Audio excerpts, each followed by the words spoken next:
सभी विद्यार्थियों को वंदे मातरम।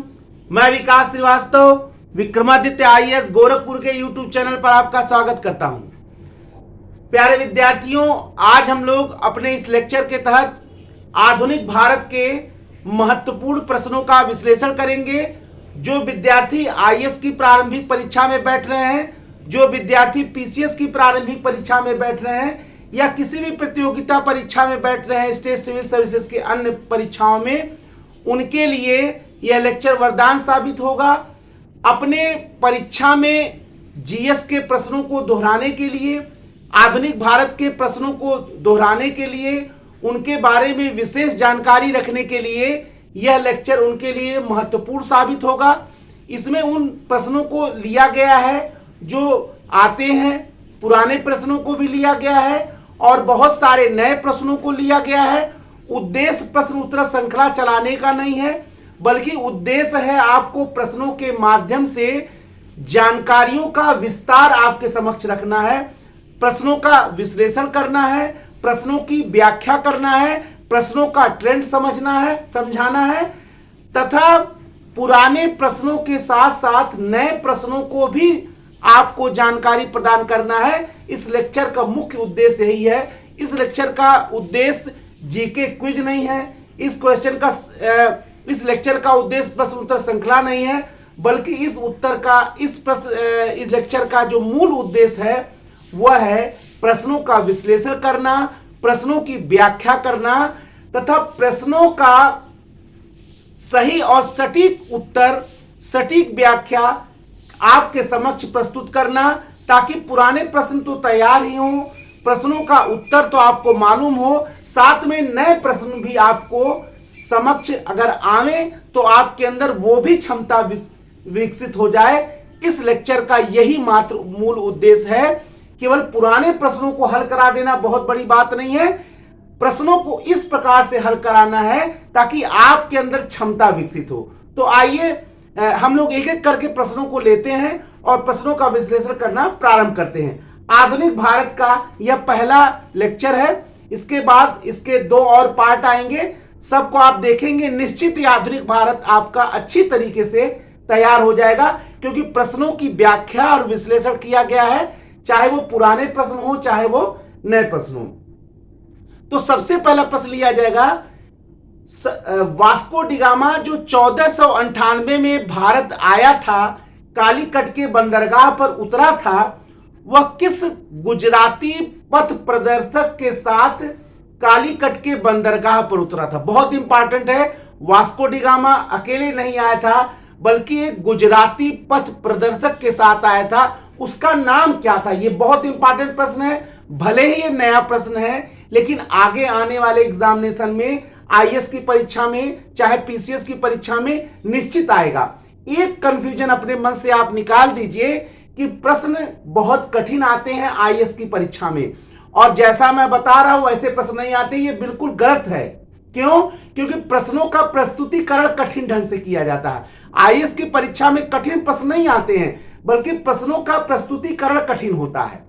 तो इन प्रश्नों को अगर उसी ढंग से लिख दिया जाएगा तो बिल्कुल वैसे ही दिखेंगे। इसलिए आप लोग इन प्रश्नों को इस सरल ढंग से तैयार करिए और कठिन भी बनाकर अगर आए तो हल करने की क्षमता विकसित करिए। इस विश्लेषण से आपको पता चल जाएगा।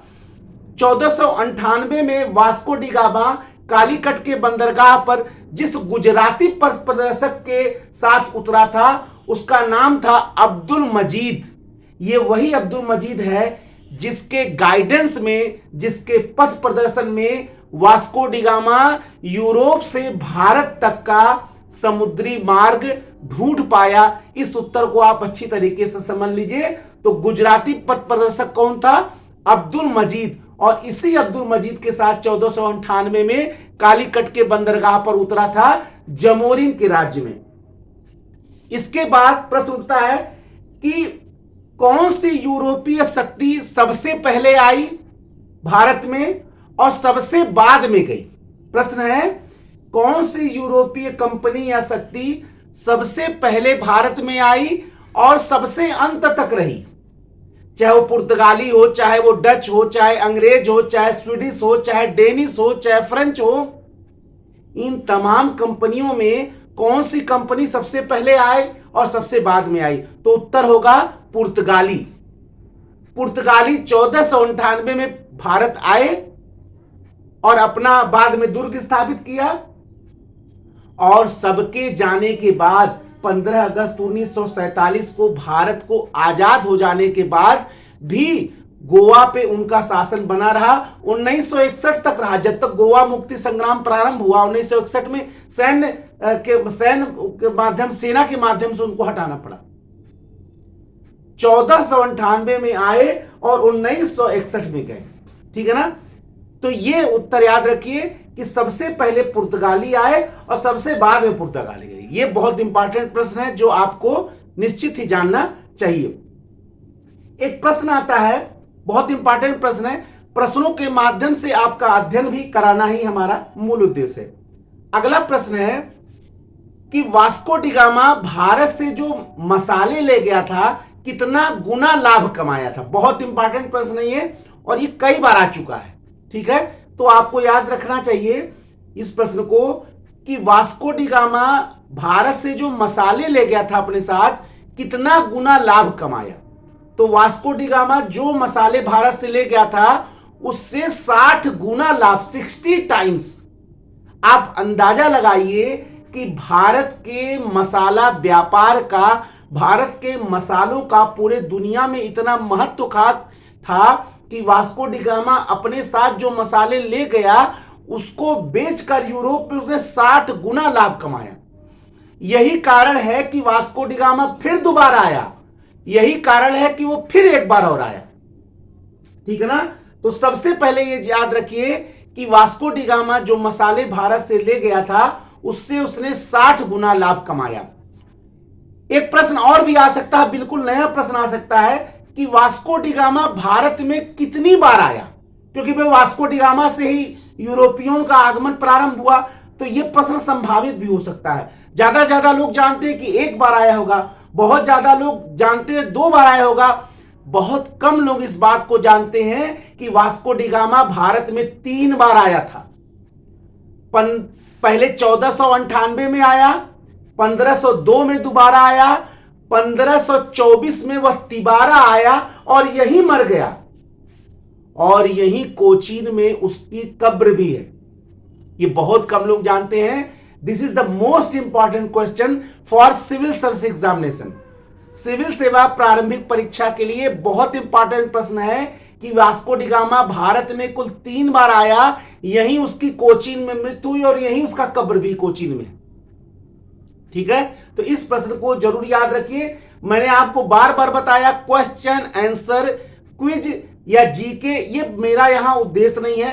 प्रश्नों के विश्लेषण के माध्यम से आईएएस की प्रारंभिक परीक्षा का, पीसीएस की प्रारंभिक परीक्षा का बिल्कुल सफल मार्गदर्शन ही देना हमारा यहां लक्ष्य है, और इसी को मैं आपको पढ़ाने का प्रयत्न कर रहा हूं।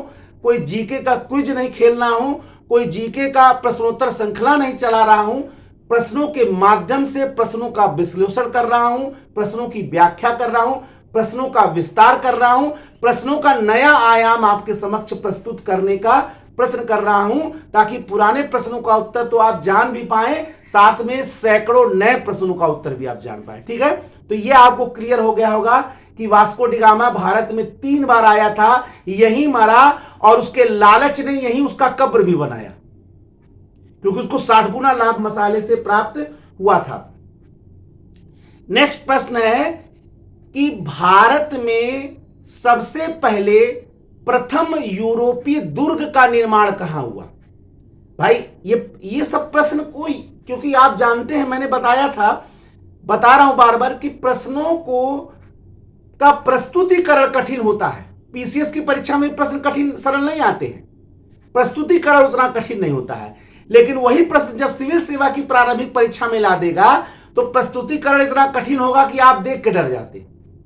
लेकिन अगर आप ध्यान से देखेंगे तो बस प्रस्तुतिकरण कठिन है, वो इतना कठिन गूगल लैंग्वेज हिंदी का रख लेगा कि आप लोगों को देख के लगता बहुत कठिन है। आप उसको हल करने का एक आदत बना लीजिए। जब आप सिविल सेवा की प्रारंभिक परीक्षा को हल करने का एक आदत बना लेंगे ना, तो कठिन से कठिन प्रश्न आए बिल्कुल आप हल कर लेंगे। वही आदत मैं अपने इस लेक्चर के माध्यम से आपका बनाने जा रहा हूं, ठीक है। तो प्रथम यूरोपीय दुर्ग का निर्माण कहां हुआ था? अब यह कठिन प्रश्न है, नया प्रश्न भी हो सकता है। भारत में सबसे पहले प्रथम यूरोपीय दुर्ग का निर्माण कहां हुआ था? उत्तर होगा कोचीन। 1503 में भारत का प्रथम यूरोपीय दुर्ग का निर्माण पुर्तगालियों ने 1503 में कहां किया था? कोचीन में किया था, ठीक है ना। यह बहुत इंपॉर्टेंट प्रश्न है। नेक्स्ट प्रश्न है, भारत में प्रथम पुर्तगाली गवर्नर का नाम क्या था?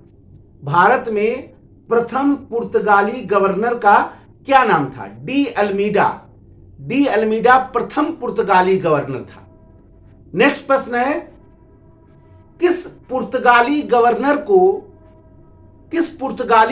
को भारत में पुर्तगाली साम्राज्य का संस्थापक माना जाता है? किस पुर्तगाली गवर्नर को भारत में पुर्तगाली साम्राज्य का संस्थापक माना जाता है? तो उसका नाम था अल्बुकर्क।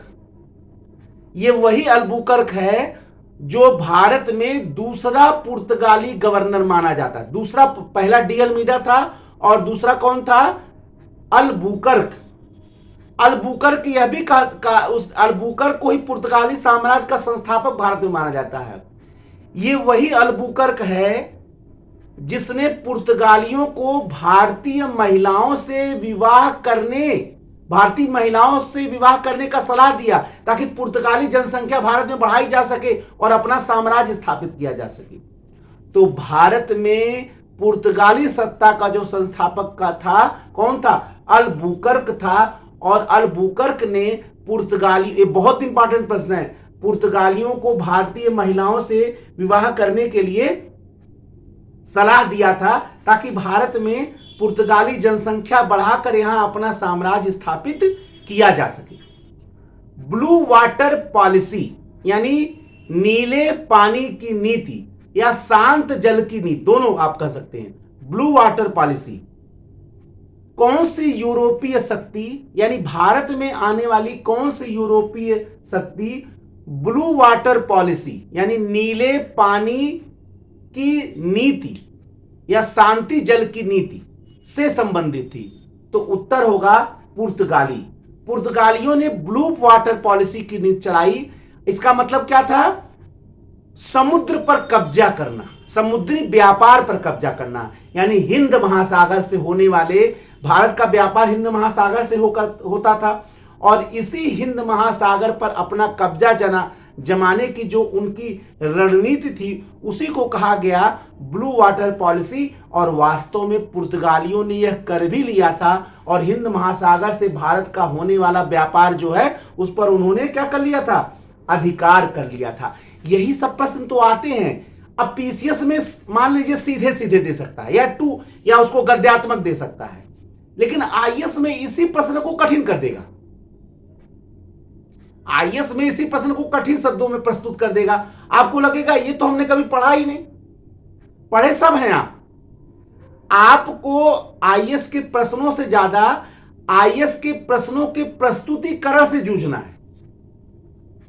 3 लगातार मेंस मैंने दी है और मैंने देखा है कि आईएएस के प्रश्नों को हल करने का आपको एक आदत बनाना है।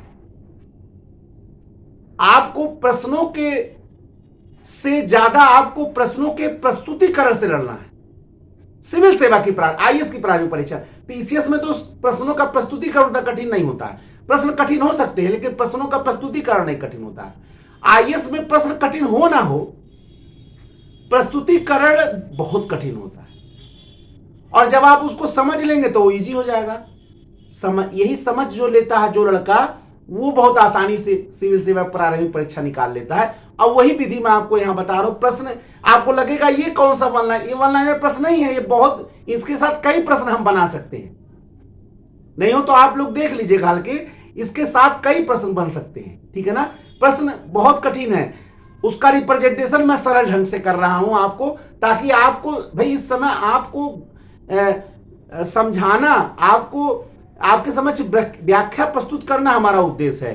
आपको नई जानकारी प्रदान करना हमारा उद्देश्य है, आपकी जानकारी को और पुख्ता बनाना हमारा उद्देश्य है, ना कि आपको प्रश्नों से डराना हमारा उद्देश्य है या अपने ज्ञान का प्रदर्शन करना हमारा उद्देश्य। ये हमारा उद्देश्य नहीं है।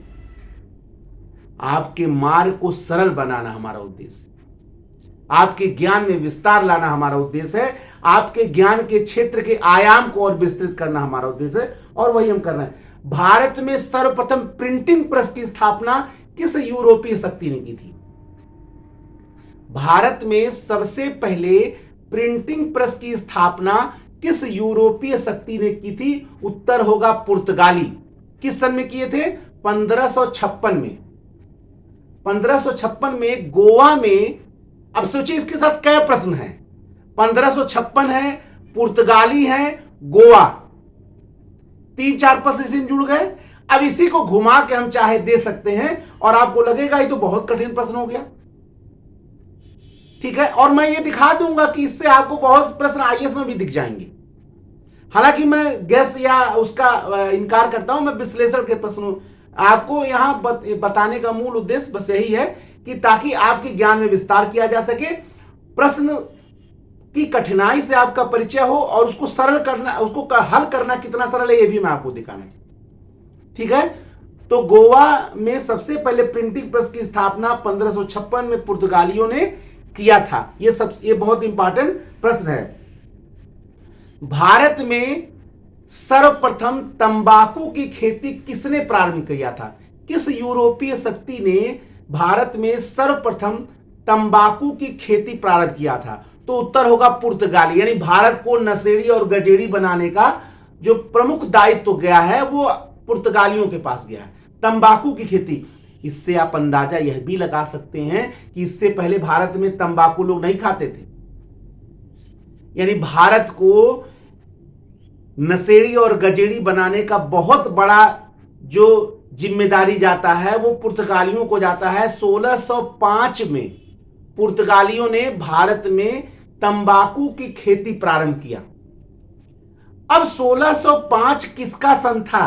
क्योंकि 1605 में मुगल सम्राट अकबर भी था और 1605 में ही जहांगीर भी था। तब तो प्रश्न ये उठेगा कि 1605 के पूर्वार्ध में या 1605 के उत्तरार्ध में, क्योंकि पूर्वार्ध में तो अकबर का शासन काल था और उत्तरार्ध में जहांगीर का शासन काल था। यानी आधा आगे वाले उत्तरार्ध बोला जाएगा, आधा आगे वाला, और आधा पहले वाला पूर्वार्ध बोला जाएगा। किसमें था? अब यह प्रश्न आ जाए कि 1605 में किस मुगल सम्राट के काल में भारत में पुर्तगालियों ने तंबाकू की खेती प्रारंभ किया था? तो उत्तर क्या होगा? अब जो लोग कॉन्सेप्चुअल नहीं पढ़े होंगे वो तो अकबर लगा देंगे या जहांगीर लगा देंगे, लेकिन सही उत्तर है जहांगीर के काल में। यानी 1605 के उत्तरार्ध में भारत में पुर्तगालियों ने क्या किया था? तंबाकू की खेती प्रारंभ किया था मुगल सम्राट जहांगीर के काल में, ठीक है ना। तो ये सारी चीजें आपको अच्छे से याद होनी चाहिए और ये विश्लेषण का विषय है। इसको आप बार बार जब देखेंगे, देखिए सिविल सेवा की वास्तव में तैयारी करने वाले किसी भी विद्यार्थी को निश्चित ही हमारा यह लेक्चर उनके लिए बहुत महत्वपूर्ण साबित होगा, क्योंकि इसमें मैंने प्रश्नों के विश्लेषण को विस्तार से बताया है, नए प्रश्नों को बताने का मैं प्रयत्न कर रहा हूं, ठीक है ना। तो 1605 के उत्तरार्ध में जहांगीर के शासन काल में भारत में पुर्तगालियों ने तंबाकू की खेती प्रारंभ किया था। अब आइए डचों के पास चला जाए। भारत में आने वाला पहला डच नागरिक कौन था? यह प्रश्न आ भी चुका है लोअर सबऑर्डिनेट में। तो भारत में आने वाला पहला जो डच नागरिक था कार्नेलिस ड हस्तमान। कार्नेलिस ड हस्तमान जो है भारत में आने वाला प्रथम डच नागरिक था जो 1596 में भारत आया था। यह बहुत इंपॉर्टेंट प्रश्न है, नया प्रश्न भी हो सकता है। जो लड़के बहुत 60 में पढ़ते होंगे उनके लिए तो नया प्रश्न हो जाएगा। मैंने अपने लेक्चर में बार बार ये बताया कि आपको 60 पर ध्यान नहीं देना है, बहुत सीमित होकर पढ़ाई मत करिए, विस्तार से पढ़ाई करिए, भले समय ज्यादा लग जाए। दुर्घटना से देर भली, एक कहावत है। आपको कुछ लोग आकर ये लेक्चर दे के चले जाते हैं कि 2, 4, 5, 6, 7, 8 किताबें पढ़ लीजिए, हो गया तैयारी, फला बन गए। लेकिन कितने लोग बर्बाद हो गए ये आपसे कोई नहीं बताता है, ये मैं आपको बता रहा हूं, ठीक है ना। गिलास आधा भरा है इतना ही मत देखिए, गिलास आधा खाली है ये भी सत्यता है, और वही आपको सतर्क बना रहा है। ये बार बार मैं अपने हर लेक्चर में इस बात को कहता हूं, क्योंकि मैं देख रहा हूं, मैं ये बार बार देख रहा हूं, कुछ लोग सेलेक्ट हो जा रहे हैं, लेकिन आप देखिए बहुत सारे टॉपर्स में कहते हैं कि विस्तार से पढ़िए।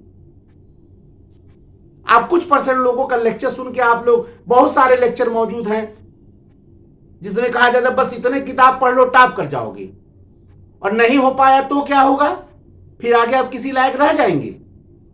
अरे विस्तार से पढ़ेंगे तो किसी लायक रह जाएंगे, जीवन में कुछ कर लेंगे, पढ़ाई के जीवन में बहुत आगे निकल जाएंगे, मार्गदर्शन देके भी लोगों को आप बहुत आगे निकल जाएंगे। जीवन इसलिए ही नहीं मिला है कि केवल अपने भाग्य का निर्माण किया जाए, बल्कि जीवन इसलिए भी मिला है कि अपने साथ साथ दूसरों के जीवन का या भाग्य का भी निर्माण किया जाए। आप सही से पढ़े रहेंगे तो दूसरों के भाग्य का निर्माण भी आप कर पाएंगे। 60 में पढ़ के आप किसी के भाग्य का निर्माण नहीं कर पाएंगे, ठीक है। इस बात को आप जरूर ध्यान रखिएगा, और मैं इसको बार बार क्यों कहता हूं, इसीलिए अपने 20 साल के अनुभव से मैं जिस चीजों को जान पाया हूं, ठीक है ना। जो सेलेक्ट हो गया ऐसा नहीं उसके अंदर कमियां नहीं थी, सैकड़ों इंटरव्यू में आपको दिखा दूंगा जिसमें टॉपर्स ने माना हो, बहुत बड़ी बड़ी गलतियों को माना है, स्वीकार किया है, ठीक है ना। टॉपर आप और हम सामान्य व्यक्तियों में से ही एक है। एक क्लिक किया रिजल्ट आ गया, उनके परिश्रम से तो वो अलग हो गए भीड़ से, लेकिन उन्हीं सारी कठिनाइयों को से विजय पाकर, उन्हीं सारे कठिनाइयों से लड़कर वो यहां तक पहुंचे हैं। इसलिए आपको निश्चित ही ये मानकर चलना है कि शॉर्टकट को बिल्कुल दरकिनार करना है। किसी के मार्गदर्शन में यह आकर आप शॉर्टकट मत पढ़िए, विस्तार से ही पढ़ने का प्रयत्न करिए। मैंने बार बार बताया। एक प्रश्न आता है, बहुत इंपॉर्टेंट प्रश्न है, 17वीं शताब्दी में किस यूरोपीय शक्ति ने पूर्व के पुर्तगालियों को अपदस्थ करके, 17वीं शताब्दी में किस यूरोपीय शक्ति ने पुर्तगालियों को अपदस्थ करके पूर्व के मसाला व्यापार पर अधिकार स्थापित कर लिया। अब आपने तो देखा कि पुर्तगाली हिंद महासागर में एक छत्र शासन स्थापित कर लिए थे, भारत से होने वाले व्यापार पर नियंत्रण स्थापित कर लिए थे। तो फिर ऐसा क्या हुआ कि कौन सी ऐसी यूरोपीय शक्ति आ गई जिसने 17वीं शताब्दी में पुर्तगालियों को अपदस्थ करके भारत के पूर्व के मसाला व्यापार पर अधिकार स्थापित कर लिया? तो वो थे डच। डचों ने 17वीं शताब्दी में पूर्व के मसाला व्यापार पर पुर्तगालियों को अपदस्थ कर दिया उससे, और अपने अधिकार कर लिया। ये बहुत इंपॉर्टेंट प्रश्न है, कई बार एग्जामिनेशन में आ चुका है। भारत में आने वाला प्रथम ब्रिटिश यात्री कौन था? भारत में आने वाला प्रथम ब्रिटिश यात्री।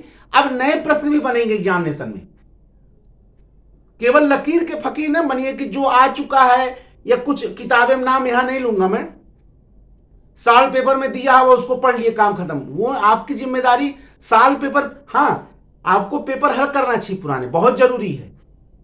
प्रश्नों का ट्रेंड पता चलता है, प्रश्नों को हल करने का एक आदत बनता है, ये तो सही है, लेकिन लकीर के फकीर नहीं बनना है कि केवल पुराने प्रश्न जाने। आपको सैकड़ों हजारों नए प्रश्न भी जानने। तो मेरी कोशिश यहां आज यही है कि पुराने प्रश्नों के साथ नए भी प्रश्न मैं रखूं। तो भारत आने वाला प्रथम ब्रिटिश यात्री जॉन मेंडल हॉल था, जो 1599 में भारत आया था और पूरब में कई वर्षों तक रहा। जॉन मेंडल हॉल, ये आ भी चुका है सिविल सर्विस एग्जामिनेशन में, पीसीएस के एग्जाम में। भारत में आने वाला प्रथम ब्रिटिश यात्री जो था वो कौन था? जॉन मेंडल हॉल, जो 1599 में भारत आया था और पूरब में कई वर्षों तक रहा। एक प्रश्न आता है कि जिस समय ईस्ट इंडिया कंपनी की स्थापना हो रही थी इंग्लैंड में, उस समय भारत का मुगल सम्राट कौन था? यानी ईस्ट इंडिया कंपनी की स्थापना के समय भारत का मुगल सम्राट कौन था? तो उत्तर होगा मुगल सम्राट अकबर। 1599 में ईस्ट इंडिया कंपनी की स्थापना हुई थी। पूरब से व्यापार करने के लिए 1600 में 15 वर्षों का उसको एकाधिकार मिला था। ब्रिटेन के लगभग सारे बड़े व्यापारी उसके शेयर होल्डर हो गए थे। यहां तक कि महारानी एलिजाबेथ भी ईस्ट इंडिया कंपनी के शेयर होल्डर्स में से एक शेयर होल्डर थी। अब उस कंपनी के वाणिज्य को, व्यापार को आप ऐसे ही समझ सकते हैं कि वहां का शासक भी एक शेयर होल्डर है उस कंपनी का जो भारत या पूरब से व्यापार करने जा रहा है। ठीक है ना। तो ईस्ट इंडिया कंपनी की स्थापना के समय भारत का मुगल सम्राट कौन था? अकबर था। भारत का सम्राट कौन था? मुगल सम्राट अकबर था।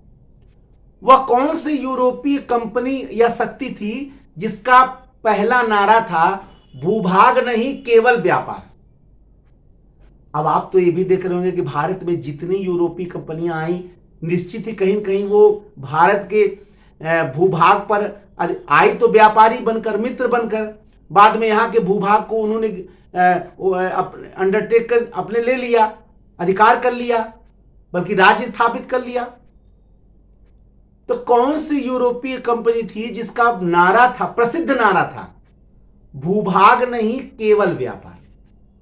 तो उत्तर क्या होगा? East India company. क्या आप बिलीव कर सकते हैं? Can you believe it? क्या आप विश्वास कर सकते हैं कि जिस कंपनी ने भारत पर शासन किया, जिस ब्रिटिश साम्राज्य का दुनिया के 1/4 भूभाग पर अधिकार था, जिस ब्रिटिश साम्राज्य में सूरज अस्त नहीं होता था, उस ब्रिटिश कंपनी का, ईस्ट इंडिया कंपनी का यह नारा होगा कि भूभाग नहीं व्यापार? यह बिल्कुल सही है। इसीलिए मैं इस पर जोर दे रहा हूं ताकि आपको याद हो जाए। उल्टा लग रहा है ना? यह बनावटी हो सकता है व्यवहार रहा हो, भूभाग नहीं केवल व्यापार। ठीक है ना। मुगलों का मनसबदार बनने वाला प्रथम अंग्रेज कौन था? मुगलों का मनसबदार बनने वाला प्रथम अंग्रेज कौन था, या प्रथम अंग्रेज अधिकारी कौन था? ठीक है ना। यह बहुत इंपॉर्टेंट प्रश्न है, क्योंकि अभी तक आप भारतीयों के बारे में, मुसलमानों के बारे में सब मुगलों के मनसबदार बनते थे, लेकिन वह प्रथम अंग्रेज कौन था जो मुगल मनसबदार बना? यह नया प्रश्न है। हालांकि प्रश्न पुराना ही है, नए ढंग से मैं इसको पूछ रहा हूं। तो उत्तर होगा विलियम हॉकिंस। विलियम हॉकिंस जो 1609 में ब्रिटिश सम्राट जेम्स प्रथम का राजदूत बनकर आया था, वो जहांगीर से मिला। अरे मिलने तो अकबर से आया था, लेकिन अकबर यहां मर चुका था, तो किससे मिला? जहांगीर से। जहांगीर उससे बड़ा प्रसन्न हुआ और जहांगीर ने उसको 400 मनसब का मनसबदार बना दिया। यह भी प्रश्न आता है कि इंग्लिश खां की उपाधि किसको दी गई थी, या जहांगीर ने किस यूरोपीय राजदूत को या किस ब्रिटिश राजदूत को इंग्लिश खां की उपाधि दी थी? तो विलियम हॉकिंस को उसने 400 मनसब का मनसबदार बनाया और उसने उसको क्या दिया? इंग्लिश खां की उपाधि भी प्रदान की। याद रखिएगा 1609 में आए विलियम हॉकिंस को मुगलों का मनसबदार भी बनाया गया। और क्या किया गया? मुगल मनसबदार भी बनाया गया और उसको इंग्लिश खां की उपाधि भी प्रदान की गई। भारत में अंग्रेजों ने अपने प्रथम फैक्ट्री की स्थापना कहां की? यह विवादित प्रश्न है। यह विवादित प्रश्न है और बहुत सारे लड़के तरह तरह के, इसीलिए मैंने आज इस प्रश्न को लिया है। इस प्रश्न को लेने का मूल उद्देश्य यही था कि इस प्रश्न के, आपके मन में इस प्रश्न के लिए जो दुविधा है, जो भ्रांतियां हैं, वो दूर कर दें आज। देखिए, अगर एग्जाम में यह आता है कि भारत में ईस्ट इंडिया कंपनी ने अपने प्रथम फैक्ट्री की स्थापना कहां की, तो कोई कुछ भी उत्तर बता रहा हो, इसका उत्तर मसूलीपट्टनम ही होगा, 1611। ये यहां से दूर कर लीजिए भ्रम को। सूरत तुरत मत लगाइए। 1608 में अंग्रेजों ने सूरत में स्थापित किया था, उसको बंद करवा दिया था मुगलों ने। वो कंपनी नहीं मानी जाएगी। ठीक है। 1611 में मसूलीपट्टनम में स्थापित ब्रिटिश अंग्रेज फैक्ट्री जो थी वो भारत में अंग्रेजों द्वारा स्थापित की गई प्रथम फैक्ट्री थी। फैक्ट्री माने माल संग्रह केंद्र जो है, ना कि प्रोडक्शन वाली आज के जमाने की फैक्ट्री नहीं थी। क्लियर है? लेकिन अब उत्तर सूरत कैसे होगा जरा ये भी जान लीजिए। अगर ये पूछे कि भारत में अंग्रेजों द्वारा स्थापित प्रथम अधिकृत फैक्ट्री, तो अधिकृत कैसे होगा? जब मुगल सम्राट उसको ऑर्डर दे, अनुमति दे, तब उत्तर होगा सूरत। अगर अधिकृत शब्द नहीं आता है या मुगलों द्वारा अनुमति के बाद स्थापित प्रथम फैक्ट्री कौन थी यह शब्द नहीं आता है, तो उत्तर कभी नहीं सूरत होगा। 1613 में मुगल सम्राट जहांगीर की अनुमति के बाद जो है सूरत में फैक्ट्री स्थापित हुई। तो प्रथम अधिकृत फैक्ट्री जो सूरत होगा 1613 में, वही जो बंद करवा दिए तो उसको रेगुलराइज कर दिए। लेकिन अगर ये पूछे कि प्रथम फैक्ट्री कौन था, तो आज के बाद ये कंफ्यूजन पूर्ण रूप से दूर कर लीजिए। सूरत भी लिखा हो तो कोई मतलब नहीं, ठीक है? कहीं कंफ्यूज मत होइए, कंफ्यूजन का कोई चांस नहीं है। मैं यहां कंफ्यूजन दूर करने के लिए आया हूं, ठीक है? तो उत्तर क्या, आप दोनों उत्तर मैंने बता दिया। अधिकृत नहीं देगा तो निश्चित तो कोई समस्या नहीं है। भारत में स्थापित अंग्रेजों की प्रथम किलेबंद बस्ती कौन थी? भारत में स्थापित अंग्रेजों की प्रथम किलेबंद बस्ती कौन थी? ज्यादातर उत्तर लोग लगाएंगे फोर्ट विलियम। ये नहीं होगा, ज्यादातर लोग मसूलीपट्टनम लगा देंगे, वो माल संग्रह केंद्र था। प्रथम किलेबंद बस्ती अंग्रेजों की कौन थी? ठीक है ना? तो उत्तर होगा मद्रास का fort Saint George. Fort William जो बंगाल का था, जो बाद में कलकत्ता हो गया, वो नहीं। फोर्ट सेंट जॉर्ज जो 1639 में मद्रास को पट्टे पर अंग्रेजों ने लिया था, फ्रांसिस डे ने, और आगे चलकर वहां फोर्ट सेंट जॉर्ज का दुर्ग बनाया, किला। अभी जो फैक्ट्रियां बन रही थी उससे ये किलेबंद बस्ती थी, और यूरोपीय पैमाने पर आधारित पहली किलेबंदी यहां पे की गई थी। तो किलेबंद बस्ती कौन थी? Fort Saint George. कहां स्थित थी? मद्रास में। किसने बनाया था? अंग्रेजों ने बनाया था। ये सब याद रख लीजिए। फ्रांसिस डे से उसने मद्रास को, फ्रांसिस डे ने 1639 में मद्रास को पट्टे पर लिया था और वहीं फोर्ट सेंट जॉर्ज की स्थापना की थी। पहला दुर्ग था अंग्रेजों का, ठीक है? तो ये सारे प्रश्नों को आप देखिए, यहां प्रश्नों के माध्यम से मैं कंफ्यूजन ही विश्लेषण ही करने आया हूं। 1698 में सुतनाती, कोलिकाता और गोविंदपुर, 1698 में सुतनाती, कोलिकाता और गोविंदपुर की जमींदारी जो अंग्रेजों को मिली थी वो किससे मिली थी? तो मुगल जागीरदार इब्राहिम खां से मिली थी। 1200 रुपए में जो है उनको सुतनाती, कोलिकाता और गोविंदपुर की जागीरदारी मिली थी, या जमींदारी कह सकते। पहले जमाने में खरीदाई हो जाती थी, पूरे गांव के गांव खरीद लिए जाते थे। सुतनाती, कोलिकाता और गोविंदपुर, याद रखिएगा, बहुत इंपॉर्टेंट। और 1700 में जाब चरनाक ने यहां फोर्ट विलियम की स्थापना कर दी, ठीक है ना? 1700 में इन्हीं तीनों गांवों को मिलाकर जाब चरनाक ने किसकी स्थापना कर दी? Fort William. और यही फोर्ट विलियम आगे चलकर कोलिकाता या कलकत्ता कहलाया। यही फोर्ट विलियम जो है आगे चलकर क्या कहलाया? कलकत्ता कहलाया। अब अगला प्रश्न जो इंपॉर्टेंट, महत्वपूर्ण है, वो क्या है? फोर्ट विलियम का पहला प्रेसिडेंट कौन था? यह प्रश्न कई बार आ भी चुका है, इसलिए इसको आप ध्यान से सुने। फोर्ट विलियम का प्रथम प्रेसिडेंट कौन था? तो उत्तर होगा चार्ल्स आयर। चार्ल्स आयर जो है वो फोर्ट विलियम का प्रथम प्रेसिडेंट था।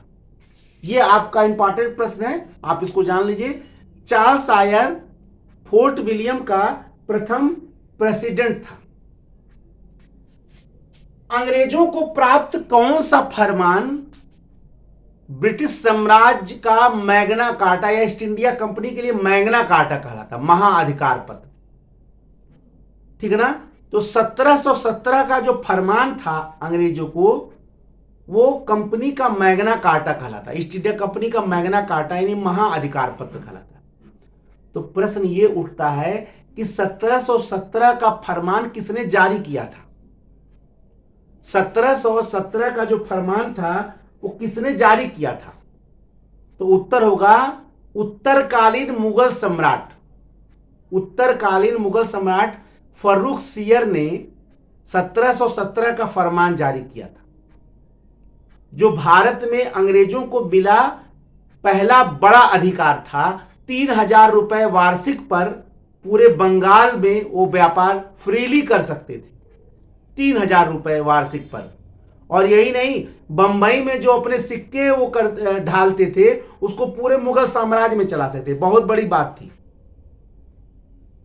भारत में आई, नेक्स्ट प्रश्न है, भारत में आई कौन सी यूरोपीय कंपनी सरकारी कंपनी थी?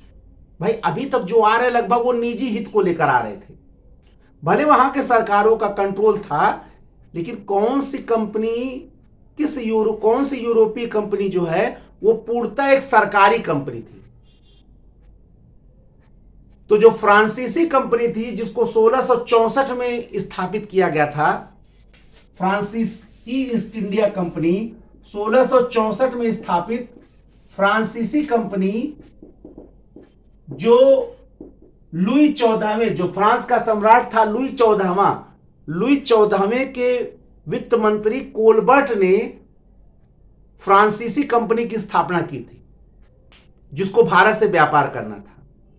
ठीक है, तो फ्रांसीसी कंपनी एक सरकारी कंपनी थी, सरकार के नियंत्रण में थी, क्योंकि उसकी स्थापना ही लुई 14वें के वित्त मंत्री कोलबर्ट ने। ये बहुत इंपॉर्टेंट प्रश्न है, इसमें कई तथ्य मैं एक साथ बता रहा हूं। आप अगर प्रश्नों को ध्यान देंगे, जिन प्रश्नों का मैं विश्लेषण करा रहा हूं, तो आप देखेंगे कि एक साथ मैं कई प्रश्नों को हल करा रहा हूं, उसमें एक साथ कई प्रश्न लगे हुए हैं। तो इसलिए आप बहुत ध्यान से इस प्रश्नों को सुने और बार बार आप देख के अगर आप बहुत ध्यान से सारे प्रश्नों को पढ़ लेते हैं तो आपको इसका परिणाम निश्चित ही एग्जामिनेशन हॉल में दिखेगा, इसमें कोई दो राय नहीं है। ठीक है, तो क्या हुआ, फ्रांसीसी कंपनी भारत में एक सरकारी कंपनी थी, यह बहुत याद रखना पड़ेगा। ठीक ना, भारत में फ्रांसीसियों की प्रथम कंपनी कहां स्थापित हुई, प्रथम फैक्ट्री कहां स्थापित हुई? तो 1668 में फ्रांसीसियों ने अपनी सबसे पहली फैक्ट्री स्थापित की सूरत में। 1668 में कहां स्थापित की? सूरत में स्थापित की। पांडिचेरी की स्थापना किस यूरोपीय कंपनी ने की थी? पांडिचेरी की स्थापना 1674 में, पांडिचेरी की स्थापना 1674 में फ्रांसीसियों ने की थी। आप अभी भी पांडिचेरी चले जाइए, जो केंद्र शासित प्रदेश है, आपको वहां फ्रांस का झलक दिख जाएगा। आप गोवा चले जाइए, आपको पुर्तगाली झलक दिख जाएगा। भले ही भारत से सारी यूरोपीय शक्तियां चली गई, लेकिन उनका सांस्कृतिक निवेश आज भी वहां उपस्थित है। फ्रांस जाना हो, फ्रांसीसी आपको वो देखना हो, संस्कृति आपको दिख जाएगा पांडिचेरी में। ऐसे गोवा की स्थिति जो है पुर्तगालियों की संस्कृति को आज समेटे हुए है। प्रसिद्ध चंद्रनगर की बस्ती बड़ी नामी थी, कहां स्थित थी? और इस चंद्रनगर की बस्ती की स्थापना किस यूरोपीय शक्ति ने किया था? तो चंद्रनगर की जो प्रसिद्ध बस्ती थी, जो बहुत सुंदर मानी जाती थी, तो यह बंगाल में थी।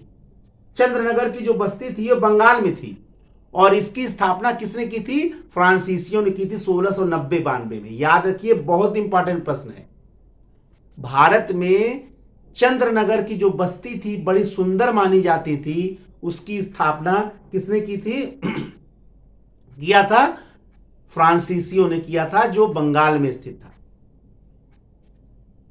फ्रांसीसियों, डचों का अंत किस युद्ध से हो गया? पहला प्रश्न। फ्रांसीसियों का अंत किस युद्ध से होगा? ये दो बहुत इंपॉर्टेंट प्रश्न है। तो फ्रांसीसियों, भारत में डचों का अंत या डचों की शक्ति का अंत भारत में किस युद्ध से हुआ? तो 1759 के वेदरा के युद्ध से। 1759 के वेदरा के युद्ध से अंग्रेजों ने डचों को परास्त कर दिया और भारत में अंग्रेजों का अंतिम रूप से अंत डचों का अंतिम रूप से अंत हो गया। अंग्रेजों ने परास्त कर दिया। किस युद्ध से भारत में फ्रांसीसी शक्ति का विनाश हो गया और भारत से उनका पत्ता कट गया? तो 1759 1759 में बेदरा का युद्ध हुआ था, डचों की शक्ति समाप्त हो गई थी। और अगले साल 1760 में वेदरा का युद्ध हुआ, वांडीवास का युद्ध हुआ था। 1760 में वांडीवास का युद्ध हुआ था और इस वांडीवास के युद्ध में अंग्रेजों ने फ्रांसीसियों को अंतिम रूप से परास्त करके भारत से फ्रांसीसी शक्ति का क्या कर दिया? अंत कर दिया। ठीक है ना। स्वतंत्र बंगाल के सूबे का जनक कौन था? पहले तो मुगलों के अंडर में ही था, लेकिन स्वतंत्र बंगाल का सूबा जो बना, स्वतंत्र बंगाल का जो राज्य बना, बाद में नवाबों द्वारा शासित हुआ, तो उसके संस्थापक कौन थे? मुर्शीद कुली खां। स्वतंत्र बंगाल के सूबे का संस्थापक जो था वो मुर्शीद कुली था और बाद में वहीं से बंगाल के नवाबों का चलन प्रारंभ हुआ। तो स्वतंत्र बंगाल की स्थापना किसने की थी? मुर्शीद कुली खां। पहले तो अंग्रेजों का सूबेदार था, फिर बाद में औरंगजेब की मृत्यु के बाद जो है मुर्शीद कुली खां ने अपनी स्वतंत्रता घोषित करके बंगाल का पहला स्वतंत्र नवाब बनने का उसने भाग्य प्राप्त किया। तो यहीं से था। बंगाल का वह कौन सा नवाब था? अब प्रश्नों को थोड़ी सा और आगे बढ़ा रहे हैं और आप ध्यान से सुनिएगा और यहां से आपको और भी कुछ नए प्रश्न मिलेंगे। बंगाल का वह कौन सा नवाब था जो यूरोपीय कंपनियों की तुलना मधुमक्खी से करता था? कहता था कि यदि उनको छोड़ा जाए तो शहद देंगी। मधुमक्खी से तुलना करता था। कहता था कि यदि उनको छोड़ा जाए, मैंने डिस्टर्ब न किया जाए, तो शहद देंगी और यदि उनको छेड़ा जाए तो काट काट के मार डालेंगी। तो बंगाल का कौन नवाब था जो यूरोपीय कंपनियों की तुलना मधुमक्खी से करता था? तो उत्तर होगा अलीवर्दी खां। अलीवर्दी खां बंगाल का एक शक्तिशाली नवाब था। बंगाल, बिहार, उड़ीसा तीनों को मिलाकर शासन किया था उसने। तो अलीवर्दी खां ने ही यूरोपीय कंपनियों की तुलना, खासकर ब्रिटिश कंपनी की तुलना उसने किससे किया था? मधुमक्खी से किया था। नेक्स्ट है प्रसिद्ध ब्लैक होल की दुर्घटना। प्रसिद्ध ब्लैक होल की दुर्घटना जो है ये बंगाल के किस नवाब के काल में घटित हुई थी? ठीक है ना। प्रसिद्ध ब्लैक होल की घटना। अब वो वाला ब्लैक होल नहीं जो अंतरिक्ष जो होता है, ये ब्लैक होल की बात हो रही है, उसको उसी रूप में कहा गया। तो प्रसिद्ध ब्लैक होल की घटना कहां घटी थी या किस बंगाल के नवाब के काल में घटी थी? तो जनरली ये सिराजुद्दौला के काल में घटी थी। ठीक है ना। कब घटी थी? 20 जून 1756 को।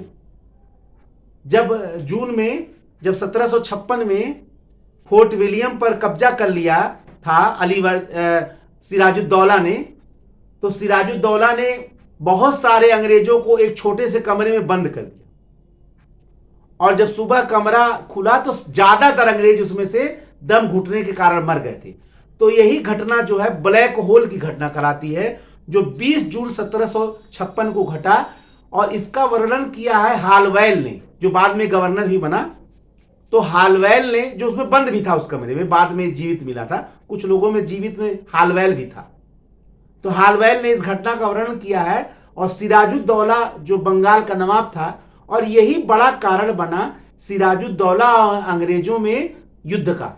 और उसी के बाद प्लासी का युद्ध हुआ जिसमें सिराजुद्दौला का अंत हुआ। तो बंगाल का नवाब जो सिराजुद्दौला था के काल में ही यह घटना घटी थी। और उसी के बाद भारत के किस इतिहासकार ने प्लासी के युद्ध को सौदा कहा है? भारत के किस इतिहासकार ने प्लासी के युद्ध को एक सौदा कहा है? जाहिर सी बात है, प्लासी का युद्ध एक सौदा था। तो उत्तर होगा के.एम. पडिक्कर। के.एम. पडिक्कर ने प्लासी के युद्ध को 23 जून 1757 को एक तरफ बंगाल का नवाब सिराजुद्दौला था और दूसरी ओर ईस्ट इंडिया कंपनी का नेतृत्व कौन कर रहा था? क्लाइव। अब मैं लॉर्ड क्लाइव क्यों कहूं, क्लाइव ही आप कह सकते हैं, हम लोग के लिए तो लॉर्ड वो नहीं है। एक तरफ ईस्ट इंडिया कंपनी का गवर्नर, अभी तो गवर्नर की प्रथा बाद में शुरू हो गई, तो ईस्ट इंडिया कंपनी का नेतृत्व कर रहा था क्लाइव कर रहा था, और दूसरी ओर जो है कौन कर रहा था? सिराजुद्दौला, बंगाल का नवाब। और इसमें मीर जाफर और बहुत सारे लोग जो है वो राय दुर्लभ वगैरह लड़े ही नहीं, इधर से थे वो मैदान से बाहर चले गए सेना लेकर। तो निश्चित ही प्लासी के युद्ध में दुर्भाग्यवश सिराजुद्दौला को परास्त होना पड़ा और मारा गया बाद में। और इसीलिए उसको एक सौदा उन्होंने कहा है। कर्नल क्लाइव का गीदड़ किसको कहा जाता है? कर्नल क्लाइव का गीदड़, बंगाल के किस नवाब को कर्नल क्लाइव का गीदड़ भी कहा जाता है? तो बंगाल का नवाब मीर जाफर, ये वही मीर जाफर है जिसने सिराजुद्दौला के साथ गद्दारी किया था और क्लाइव के साथ मिल गया था। बाद में सिराजुद्दौला की हत्या के बाद मीर जाफर को गद्दी पर बैठाया गया, इसीलिए मीर जाफर का छवि भारत की में एक गद्दार के रूप में हो गई है, जैसे राजा जयचंद की। तो कर्नल क्लाइव का गीदड़ जो है वो किसको कहा जाता है? मीर जाफर को कहा जाता है। ये इंपॉर्टेंट प्रश्न है। 1764 में होने वाला बक्सर का युद्ध ब्रिटिश सेना की नेतृत्व कौन कर रहा था? भाई एक तरफ बंगाल का नवाब, दूसरे अवध का नवाब और मुगल सम्राट शाह आलम द्वितीय था, और दूसरी ओर ईस्ट इंडिया कंपनी का नेतृत्व कौन कर रहा था? ये प्रश्न बहुत इंपॉर्टेंट है। तो उत्तर होगा हेक्टर मुनरो। बक्सर के युद्ध में ब्रिटिश सेना का नेतृत्व हेक्टर मुनरो कर रहा था, और हेक्टर मुनरो के कुशल नेतृत्व ने, कुशल रणनीति ने भारत की 3 बड़े राजाओं को परास्त कर दिया और यह सिद्ध कर दिया कि भारतीय नवाबों की जो सेना है वो क्या है? एक भीड़ मात्र है। अब बताइए, अवध का नवाब शुजाउद्दौला, बंगाल का नवाब मीर कासिम और मुगल सम्राट शाह आलम द्वितीय, तीनों की सेनाएं थी, और एक छोटी सी सेना लेकर ये अंग्रेजों की भारत में प्रथम सैन्य विजय थी। क्योंकि प्लासी का युद्ध तो उन्होंने छल से जीता था। थोड़ी सा प्रश्नों के हम अगल बगल रहेंगे, थोड़ी सा बहुत ज्यादा विश्लेषण तो हम जब क्रैश कोर्स चलाएंगे जल्दी ही उसका भी आपको लेक्चर देने वाले हैं। क्रैश कोर्स में भी आपका विधिवत तैयारी होगा। अभी प्रश्नों के माध्यम से तैयारी कर रहे हैं, फिर क्रैश कोर्स में पूरा लेक्चर आपको तथ्य बताएंगे, वहां आपको विधिवत तैयारी करेंगे। एग्जामिनेशन में बैठने के पहले आपको बहुत सारे लेक्चर्स हम दे देंगे ताकि आपकी विधिवत तैयारी जो निडर होकर आप एग्जामिनेशन बैठे, ठीक है ना। बंगाल में द्वैध शासन की स्थापना किसने किया था? डायरकी। बंगाल में द्वैध शासन, तो बंगाल में द्वैध शासन की स्थापना क्लाइव ने किया था। अब ये द्वैध शासन था क्या? पूरा दायित्व बंगाल के नवाब का था, लेकिन नवाब के पास ना ही धन था ना ही शक्ति थी, और सारा धन और शक्ति अंग्रेजों के पास था, लेकिन कोई दायित्व नहीं था। माने दायित्व किसी के पास था, शक्ति किसी के पास था, इसी को कहा गया द्वैध शासन। और इस द्वैध शासन का संस्थापक कौन था? क्लाइव। क्लाइव ने द्वैध शासन की स्थापना की थी। किस ब्रिटिश गवर्नर को स्वर्ग से उत्पन्न सेना नायक कहा जाता है? किस ब्रिटिश गवर्नर को स्वर्ग से उत्पन्न सेना नायक कहा जाता है? तो उत्तर होगा क्लाइव को। क्लाइव भाई भारत में उसने ब्रिटिश सत्ता की नींव डाली थी, तो जाहिर सी बात है उसको स्वर्ग से उत्पन्न सेना नायक कहा ही जाएगा। ये अंग्रेजों के लिए तो स्वर्ग से उत्पन्न सेना नायक ही था भाई। जो चाबी डुप्ले यानी फ्रांसीसी गवर्नर डुप्ले, जो राजनीति भारत में पहली बार राजनीतिक सत्ता के बारे में सोचने वाला पहला यूरोपीय व्यक्ति क्लाइव नहीं था बल्कि डुप्ले था। अब डुप्ले जो है भारत की सत्ता की चाबी दक्षिण में ढूंढ रहा था, लेकिन क्लाइव दक्षिण में नहीं ढूंढ रहा था, वो भारत के सबसे धनी प्रांत बंगाल में ढूंढ रहा था और पा भी गया। यही तो डुप्ले क्लाई में अंतर था। डुप्ले दक्षिण में ढूंढ रहा था, लेकिन दक्षिण में बड़ी बड़ी शक्तियां थी, मराठे थे, मैसूर था। वो जान रहा था कि बंगाल का नवाब कमजोर है, और जब गद्दार इतने ज्यादा हो तो हराना कहां, तो खुद आदमी हार जाएगा। हमने आपको बार बार बताया है कि हम भारतीय सामने वालों के शक्ति से कभी नहीं हारे, बल्कि अपनों के गद्दारी से हारे। मीर जाफरों की कमी नहीं है भारत में। भारत की धरती निश्चित ही वीरों की खान है, लेकिन कुछ गद्दारों के स्वार्थ ने बार बार हमें दूसरों के सामने पराजित करवाया है, बार बार शर्मिंदा करवाया। मीर जाफर उसी में था, राजा जयचंद उसी में था, आम्भी उसी में था, शशिगुप्त उसी में था, बहुत सारे लोग थे। अब यहां चूंकि थोड़ी हम प्रश्नों के अगल बगल बैठ रहे हैं, थोड़ी सा बहुत ज्यादा तथ्यों पे अभी हम नहीं जाना चाह रहे हैं, लेकिन लेक्चर बहुत लंबा हो जाएगा, अभी भी लग रहा है, लेकिन फिर भी मैं इसको विस्तार से बता रहा हूं। अगर आप लोगों ने एक दो बार भी विस्तार से देख लिया, समस्या नहीं होगा। अब 4-5 प्रश्न ऐसे आते हैं जिसमें पढ़ने वाला हर लड़का लगभग कंफ्यूज रहता है। मैं ये नहीं कह रहा हूं सब कमजोर है, कंफ्यूज है, लेकिन जरूर कंफ्यूजन बना रहता है। मैं ये नहीं कह रहा हूं कि सब कंफ्यूजन बना रहता है। आज उन्हीं चारों प्रश्नों को मैं ले रहा हूं। बंगाल का अंतिम गवर्नर कौन था, पहला प्रश्न। दूसरा, बंगाल का प्रथम गवर्नर जनरल कौन था। बंगाल का अंतिम गवर्नर कौन था, बंगाल का प्रथम गवर्नर जनरल कौन था।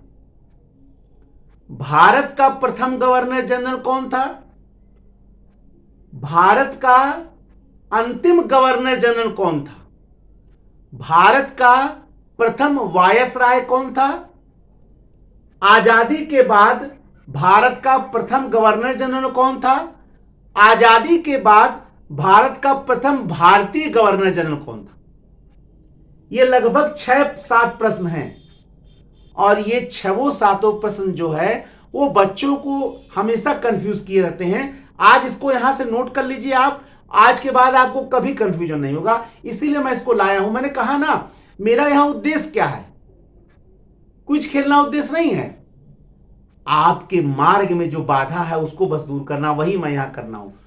तो बंगाल का अंतिम जो गवर्नर था वो कौन था, वॉरेन हेस्टिंग्स।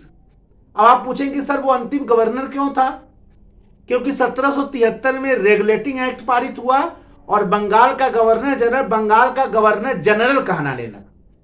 तो बंगाल का जो गवर्नर था रेगुलेटिंग एक्ट से क्या बन गया, गवर्नर जनरल। तो पहला गवर्नर जनरल कौन बना, बंगाल का वॉरेन हेस्टिंग्स। अब प्रश्न उठ रहा है कि बंगाल का अंतिम गवर्नर जनरल कौन था। तो बंगाल का अंतिम गवर्नर जनरल कौन था, विलियम बेंटिक। अब ये अंतिम गवर्नर जनरल क्यों था, क्योंकि 1833 के चार्टर एक्ट से बंगाल का गवर्नर जनरल पूरे भारत का गवर्नर जनरल बन गया। मैं आपका कंफ्यूजन भी दूर करते चल रहा हूं, ठीक है ना। तो बंगाल का जो गवर्नर था, जनरल था, 1833 के चार्टर एक्ट से पूरे भारत का गवर्नर जनरल बन गया। तो अंतिम गवर्नर जनरल कौन हो गया, भी विलियम बेंटिक हुआ, और भारत का पहला गवर्नर जनरल भी कौन हुआ, विलियम बेंटिक हुआ 1833 के चार्टर एक्ट से। भारत का अंतिम गवर्नर जनरल कौन था, तो भारत का अंतिम गवर्नर जनरल, हालांकि गवर्नर इसको नहीं कह सकते, गवर्नर जनरल तो बाद में भी चलने लगा। भारत का प्रथम वायसराय कौन था, तो वो कैनिंग होगा, क्योंकि 1858 के अधिनियम से जो भारत का गवर्नर जनरल था उसको वायसराय कहा जाने लगा, यानी ब्रिटिश सम्राट का या संसद का प्रतिनिधि रूप में, क्योंकि ईस्ट इंडिया कंपनी की स्थापना समाप्त हो गई। अब आपका यहां एक प्रश्न और बन सकता है कि ईस्ट इंडिया कंपनी द्वारा नियुक्त भारत का अंतिम गवर्नर जनरल कौन था।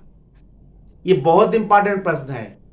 तो ईस्ट इंडिया कंपनी द्वारा नियुक्त भारत का अंतिम गवर्नर जनरल कौन था, कैनिंग था, क्योंकि कैनिंग के काल में ही 1857 का संग्राम हुआ, ईस्ट इंडिया कंपनी को समाप्त कर दिया गया, शासन समाप्त कर दिया गया, और अब जो भारत का गवर्नर जनरल था अब ब्रिटिश संसद से नियंत्रित होने लगा ईस्ट इंडिया कंपनी के समापन के बाद, और वो बन गया भारत का वायसराय।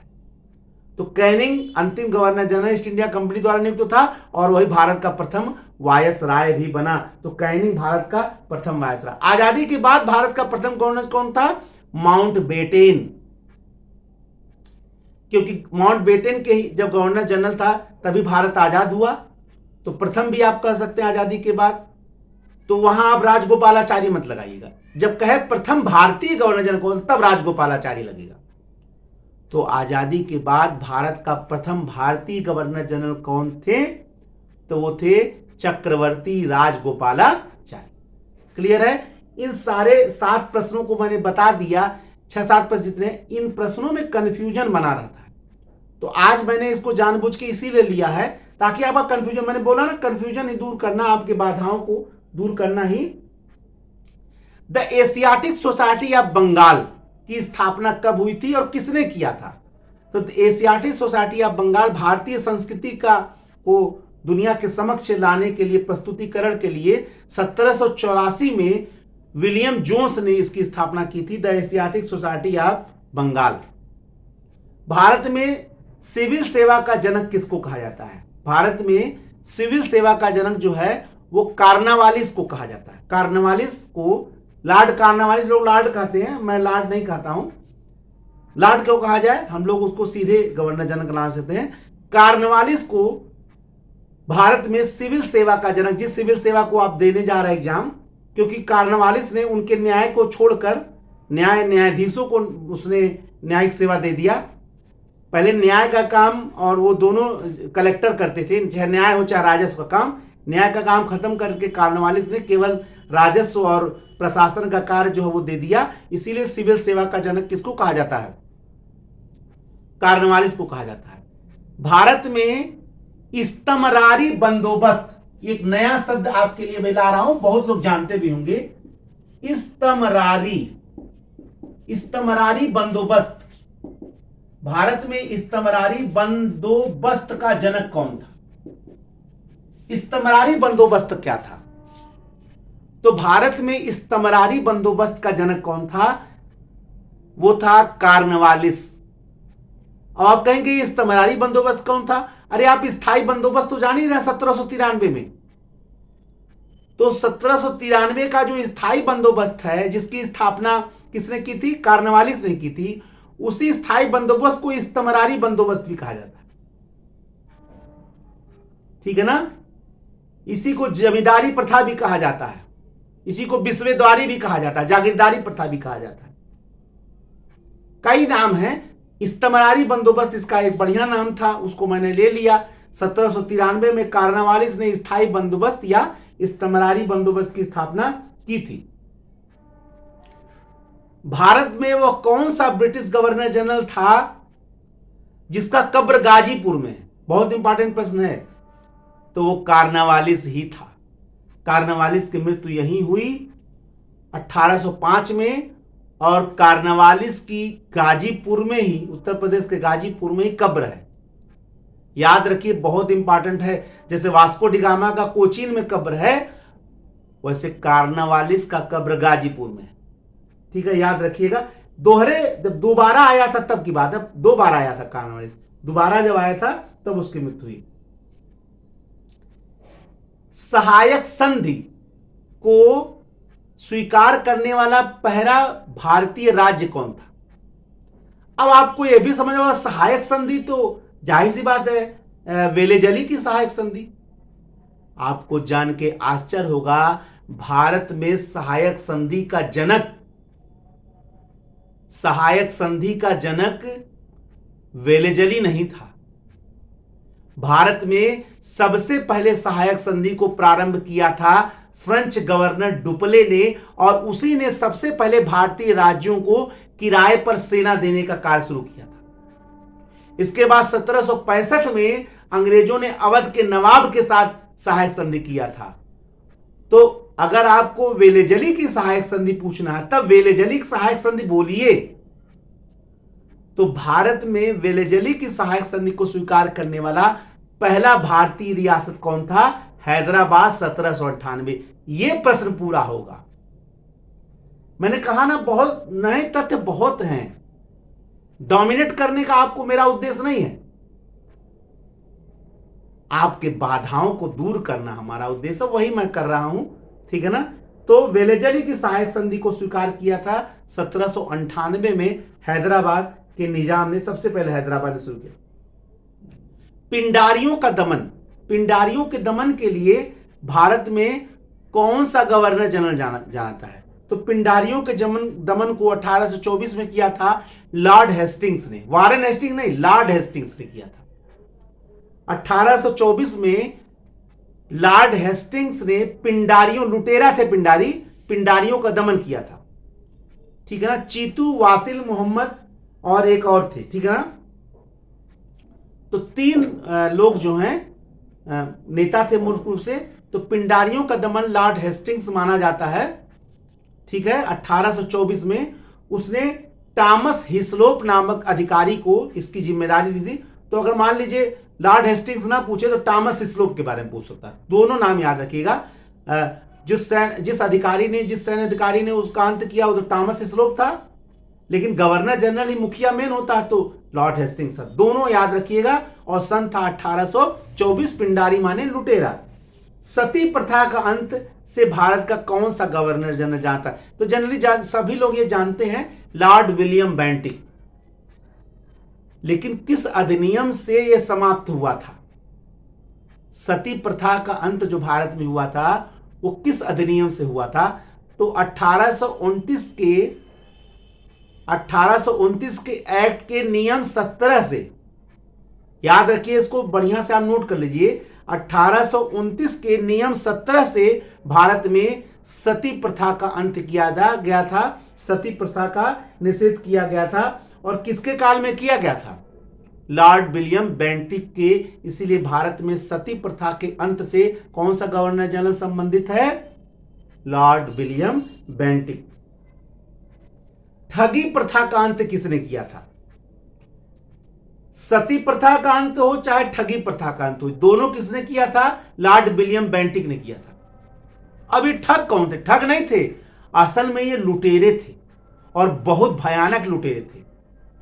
लोगों को काट मार के, अंग भंग करके उनका एक तरीके से माला पहनते थे। ठग बहुत ही भयानक थे और बहुत भयानक लुटेरे और डाकू थे। तो कर्नल स्लीमैन को, सैन्य अधिकारी को दिया गया था और उसने ठगों का अंत किया। लेकिन गवर्नर जनरल कौन था? Lord William Bentinck. तो चाहे सती प्रथा का अंत हो चाहे ठगी प्रथा का अंत हो, दोनों किसने किया, किसके काल में हुआ था? Lord William Bentinck. लेकिन ठगी प्रथा को अंत जिस अधिकारी ने किया था वो कौन था? कर्नल स्लीमैन ने किया था। ये चीज आप याद रखिएगा। सिंध का विलय बहुत इंपॉर्टेंट माना जाता है। सिंध का विलय किस गवर्नर जनरल के काल में हुआ था? कब हुआ था? 1843 में ब्रिटिश साम्राज्य का अंग 1843 में हुआ था। लॉर्ड एलनबरो के काल में सिंध का विलय हुआ था। भारत का कौन सा गवर्नर जनरल था जिसने नरबली, भारत में कुछ ऐसी जनजातियां थी जैसे खोंड वगैरह जिसमें नरबली का मतलब किसी धार्मिक आयोजन में नरबली दिया जाता था। तो नरबली निश्चित ही बहुत अमानवीय प्रथा थी। तो लॉर्ड हार्डिंग प्रथम ने नरबली को भारत में समाप्त किया था, ठीक है ना। तो नरबली पर प्रतिबंध लगाने का जो श्रेय जाता है वो किसको जाता है? लॉर्ड हार्डिंग प्रथम को। डॉक्ट्रिन ऑफ लैप्स आप जानते होंगे, व्यपगत सिद्धांत या हड़प नीति या गोद निषेध नीति, कई नाम है, सब नाम को आप जान लीजिए। एक बात हमेशा याद रखिएगा, एग्जामिनेशन हॉल में वोकैबुलरी की कमी नहीं होनी चाहिए। आप उस शब्द को जितने शब्दों से कहा जाता है सबकी पर्यायवाची आप जानिए। चाहे डॉक्ट्रिन ऑफ लैप्स अंग्रेजी हो गई, चाहे व्यपगत सिद्धांत, चाहे हड़प नीति, चाहे गोद निषेध एक्ट। आप वोकैबुलरी तो तभी होगा जब आप विस्तार से पढ़ेंगे। शॉर्टकट पढ़ेंगे तो कभी नहीं हो पाएगा। जैसा शॉर्टकट का आपको सजेशन दिया जाता है, जब उस तरह से पढ़ेंगे तो बिल्कुल नहीं हो पाएगा। जब आप लॉन्ग कट पढ़ेंगे तभी ये सारी चीजें आएंगी। एक बात हमेशा याद रखिएगा, जो बच्चा विस्तार से पढ़ा होगा, कॉन्सेप्ट से पढ़ा होगा, तथ्यों को विश्लेषण द्वारा समझा होगा और पूर्ण रूप से अपने ज्ञान को आयाम देकर आगे बढ़ाया होगा, एग्जामिनेशन हॉल में वह शांति के समुद्र के समान स्थिर होगा। कठिन से कठिन प्रश्न भी उसको डिगा नहीं सकते, हिला नहीं सकते। वो हर हाल में ध्रुव तारे की तरह डिग रहेगा और वो हर हाल में पास होकर दिखेगा। ठीक है ना? इसलिए आप शॉर्टकट वाला मामला बिल्कुल छोड़ दीजिए। मैं अपने लेक्चर में 2 4 10 बार बोल देता हूं इस बात को, क्योंकि मैं देख रहा हूं ना गलत परंपरा इस समय सिविल सेवा की तैयारी में बह रही है। अब ये नहीं है कि हम लोग नहीं सफल हो पाए तो आपको सलाह नहीं दे सकते। सलाह देने के लिए, आपका मार्गदर्शन करने के लिए सफल होना आवश्यक नहीं है। आपका मार्गदर्शन करने के लिए विशाल अनुभव होना आवश्यक, विशाल परिश्रम की परंपरा होना आवश्यक है, अनुभव और संघर्ष होना आवश्यक। और यही कारण है कि हम लोग अपने इस माध्यम से, भले यूट्यूब के माध्यम से आते हैं, ये उद्देश्य है भाई, आप तक कैसे पहुंचेंगे? ऐसे ही पहुंच पाएंगे। और अगर आप एक भी व्यक्ति से, हमारे मार्गदर्शन से लाभ उठा लिया, सफल है हम लोग। ठीक है ना? अनुभवों से आपको सीख लेना है। पेपर बदल गया ये कोई बड़ी बात नहीं है। पेपर का स्टाइल बदल गया, पेपर का प्रारूप बदल गया, ज्ञान थोड़ा बदल जाएगा, तथ्य थोड़ा परिवर्तित हो जाएंगे। इतिहास इतिहास रहेगा, भूगोल भूगोल रहेगा, इकोनॉमिक्स इकोनॉमिक, नए चीज जुड़ जाएंगे तो वो ज्ञान का अर्थ थोड़ा बदल के रख देंगे। ज्ञान का अर्थ नहीं बदलेगा, वही रहेगा। ठीक है ना? इसलिए आप लोग विस्तार से पढ़िए, मैं बार बार आप लोग कहता हूं। तो डॉक्ट्रिन ऑफ लैप्स द्वारा ब्रिटिश साम्राज्य में मिलाया जाने वाला पहला राज्य कौन था? तो वो सतारा था। 1848 में डलहौजी ने अपने व्यक्तिगत सिद्धांत से सबसे पहले जिस रियासत को मिलाया वो कौन था? सतारा। शिवाजी के वंश से शासन कर रहे थे। अच्छा, डलहौजी ने लगभग सारे राज्यों को डॉक्ट्रिन ऑफ लैप्स से ही मिलाया, लेकिन अवध का विलय किस आधार पर किया गया? 1856 में अवध का जो विलय किया था वो किस आधार पर किया था? हड़पदीप, तो क्योंकि बहुत सारे बच्चे थे उनके, वो था कुशासन। बहुत इंपॉर्टेंट प्रश्न बता रहा हूं। डलहौजी ने अवध का जो विलय किया था वो कुशासन के आधार पर किया था कि अच्छा शासन वहां नहीं हो रहा। भारत में रेलवे का जनक किसको माना जाता? डलहौजी को ही। 1853 में सबसे पहले जो ट्रेन चली थी मुंबई से ठाणे तक, वो किसके काल में चली थी? डलहौजी के काल में। इसीलिए रेलवे का जनक जो है वो भारत में किसको कहा जाता है? डलहौजी को। 1853 में मुंबई से ठाणे के बीच पहली ट्रेन चली थी, किसके काल में? डलहौजी के काल में। भारत में इनकम टैक्स का जनक किसको कहा जाता है? यानी पहली बार इनकम टैक्स कब लगा?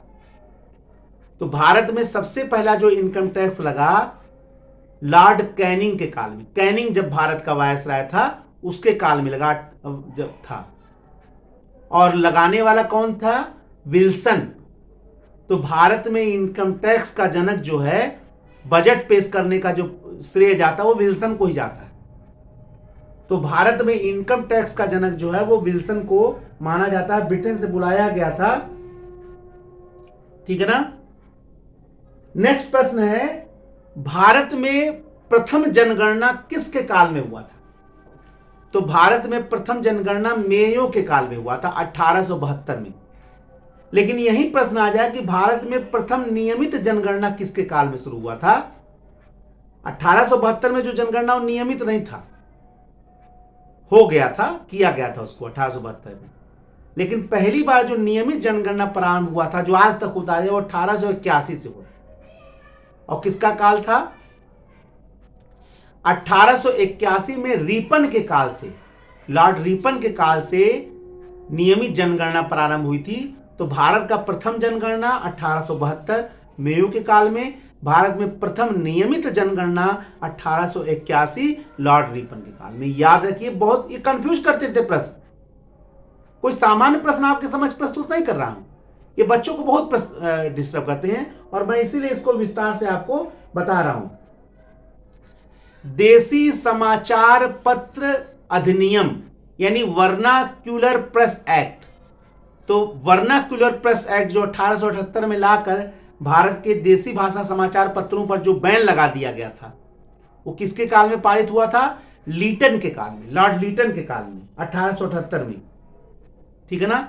इल्बर्ट बिल विवाद, इल्बर्ट बिल विवाद, इससे कौन सा 1883 में जो इल्बर्ट बिल विवाद हो गया था वो किस गवर्नर जनरल के काल में हुआ था? तो वो हुआ था लॉर्ड रिपन के काल में। और ये इल्बर्ट बिल विवाद क्या था?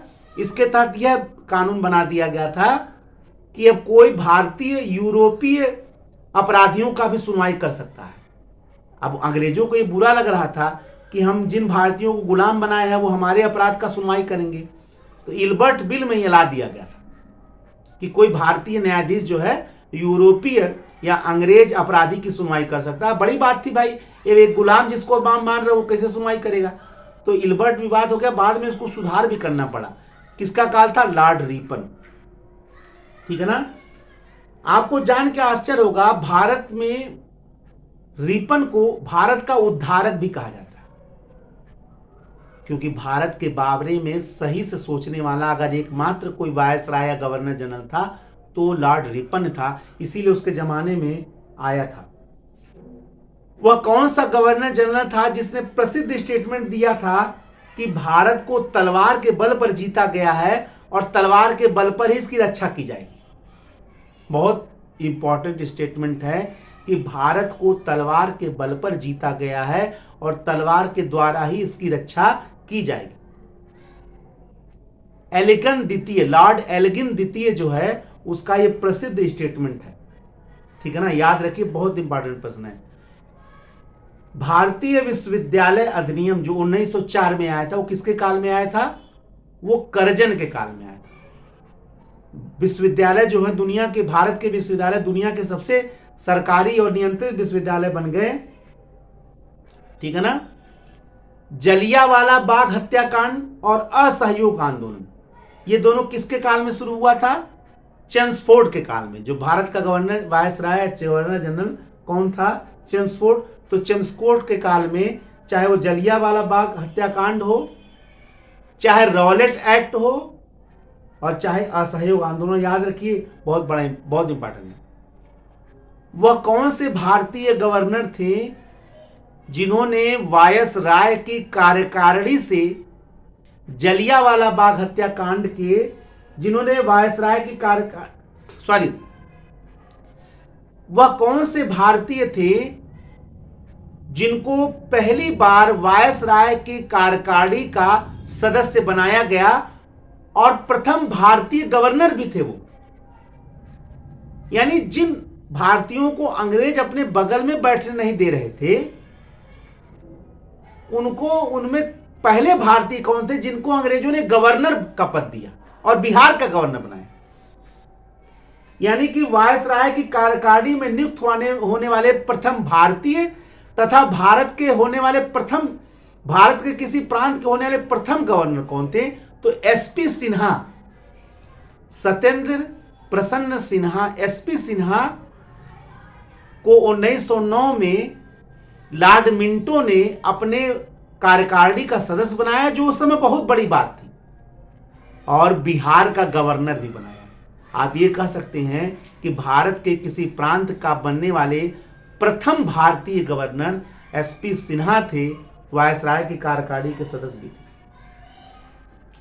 सविनय अवज्ञा आंदोलन किसके काल में हुआ था? 1930 में इरविन के काल में हुआ था। इरविन जब गवर्नर जनरल था। भारत छोड़ो आंदोलन किसके काल में हुआ था? 1942 में लॉर्ड लिनलिथगो के काल में हुआ था। कैबिनेट मिशन जब भारत आया तो किसका काल था? लॉर्ड वेवल का काल था। और भारत को जो स्वतंत्रता मिली वो किसके काल में मिला? माउंटबेटन के काल। ठीक है, तो आधुनिक भारत का पहला पार्ट आज मैंने कंप्लीट किया। लेक्चर भले ही लंबा हो गया है, लेकिन अगर आप ध्यान से इसको पढ़ेंगे तो आपको बहुत सारे प्रश्न आपके हल हो जाएंगे और एग्जामिनेशन में बहुत कठिनाई नहीं करना पड़ेगा। नए लेक्चर के साथ इसका अगला पार्ट मैं आपके लेकर आपके समक्ष में पुनः उपस्थित होऊंगा। तब तक के लिए जय हिंद, जय भारत, वंदे मातरम, धन्यवाद।